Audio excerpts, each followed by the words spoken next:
एकदन्तं महाकायं तप्तकाञ्चनसन्निभं लम्बोदरं विशालाक्षं वन्देऽहं गणनायकम्।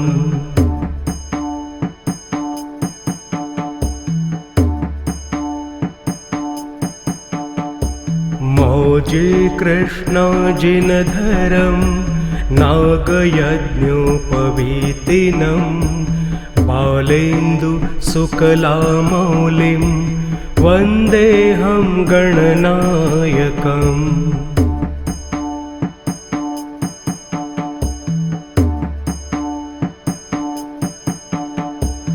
अम्बिकाहृदयानन्दं मातृभिः परिवेष्टितं भक्तिप्रियं मदोन्मत्तं वन्देऽहं गणनायकम्।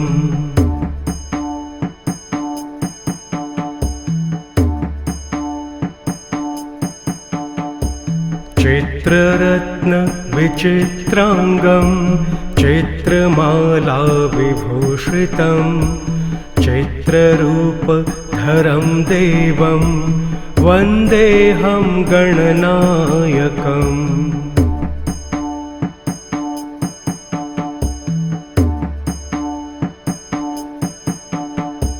गजवक्त्रं सुरश्रेष्ठं कर्णचामरभूषितं पाशाङ्कुशधरं देवं वन्देऽहं गणनायकम्।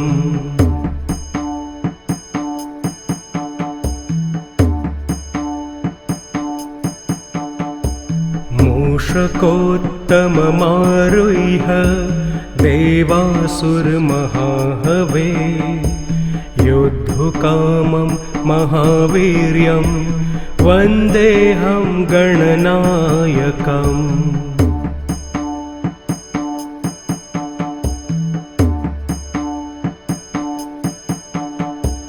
यक्षकिन्नरगन्धर्वक्ष सिद्धविद्याधरैर्सदा स्तूयमानं महाबाहुं वन्देऽहं गणनायकम्।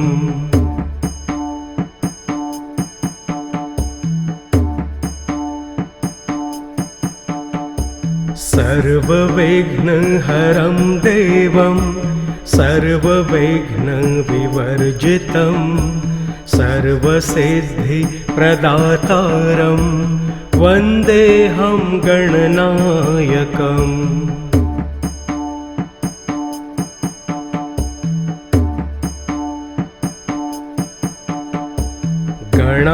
गणाष्टकमिदं पुण्यं यः पठे सततं नरः सिद्ध्यन्ति सर्वकार्याणि विद्यावान् धनवान् भवेत्।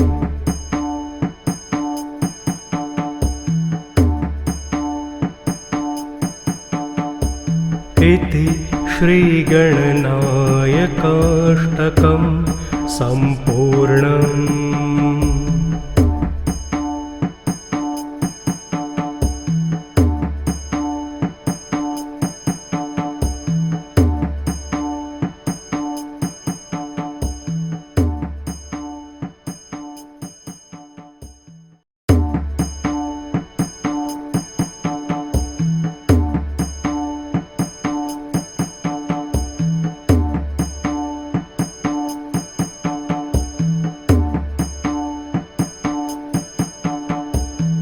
एकदन्तं महाकायं तप्तकाञ्चनसन्निभं लम्बोदरं विशालाक्षं वन्देऽहं गणनायकम्।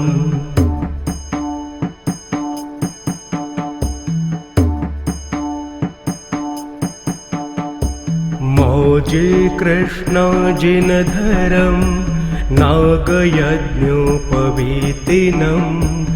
बालेन्दुशुक्लामौलिं वन्देऽहं गणनायकम्।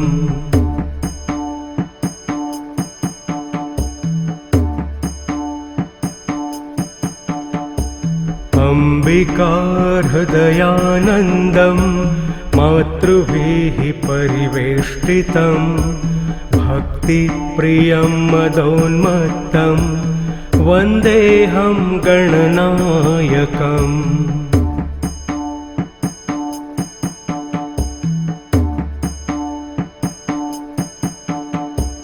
चित्ररत्न विचित्रांगं चित्रमाला विभूषितं चित्ररूपधरं देवं वन्देऽहं गणनायकम्।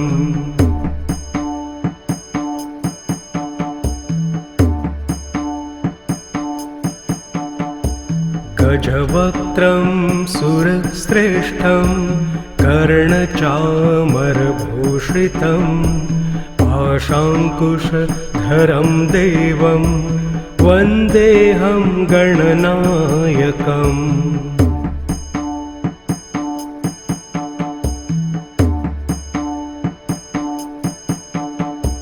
मूषकोत्तममारुह्य देवासुरमहाहवे योद्धुकामं महावीर्यं वन्देऽहं गणनायकम्।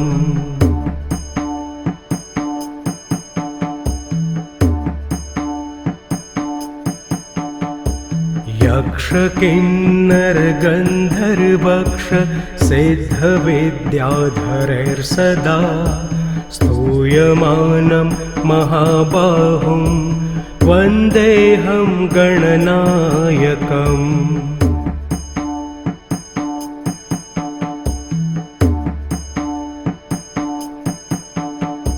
सर्वविघ्नहरं देवं सर्वविघ्नविवर्जितं सर्वसिद्धिप्रदातारं वन्देऽहं गणनायकम्।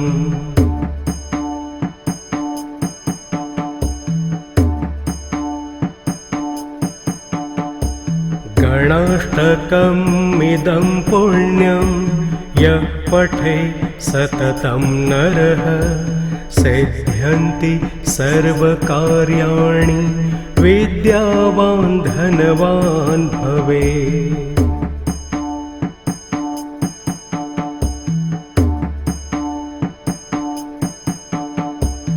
इति श्रीगणनायकाष्टकं सम्पूर्णम्।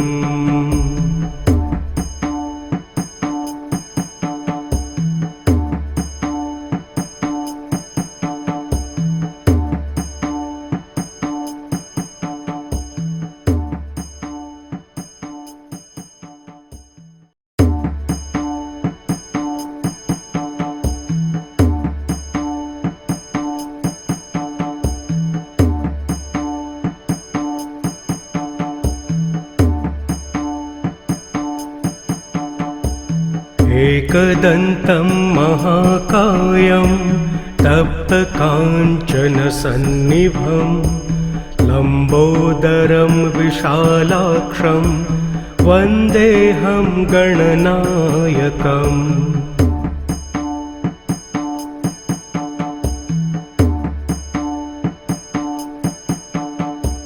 मौजिकृष्णाजिनधरं नागयज्ञोपवीतिनं बालेन्दुशुक्लामौलिं वन्देऽहं गणनायकम्।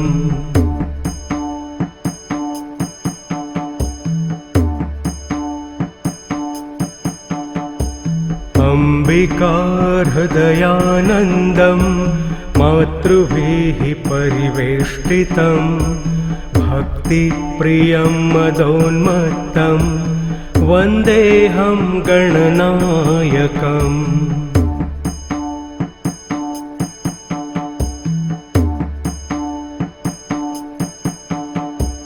चित्ररत्न विचित्रांगं चित्रमाला विभूषितं चित्ररूपधरं देवं वन्देऽहं गणनायकम्।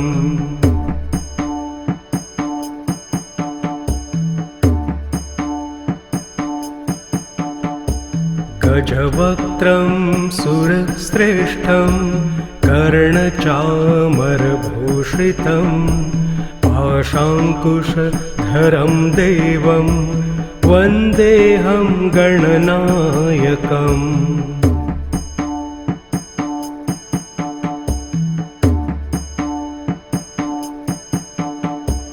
मूषकोत्तममारुह्य देवासुरमहाहवे योद्धुकामं महावीर्यं वन्देऽहं गणनायकम्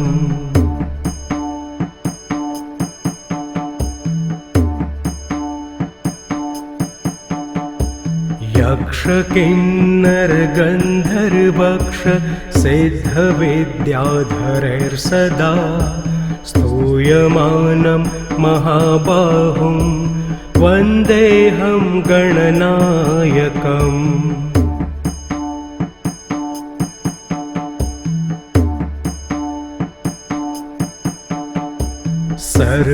सर्वविघ्नहरं देवं सर्वविघ्नविवर्जितं सर्वसिद्धिप्रदातारं वन्देऽहं गणनायकम्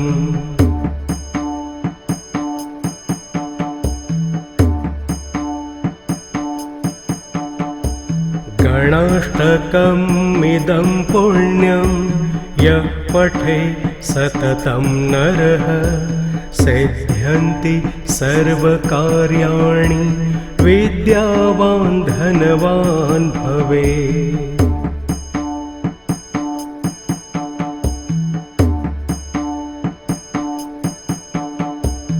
इति श्रीगणनायकाष्टकं सम्पूर्णम्।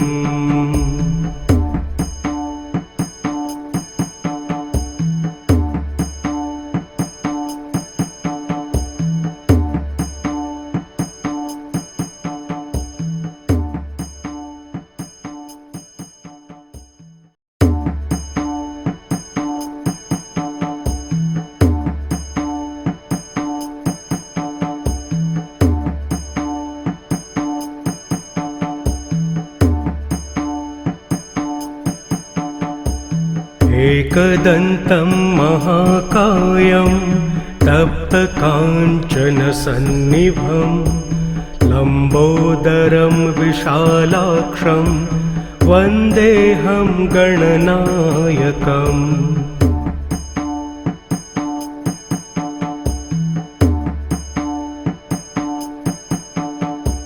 मौजिकृष्णाजिनधरं नागयज्ञोपवीतिनं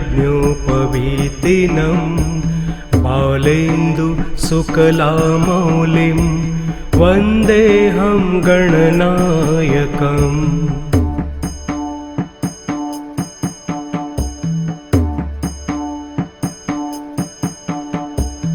अम्बिकाहृदयानन्दं मातृभिः परिवेष्टितं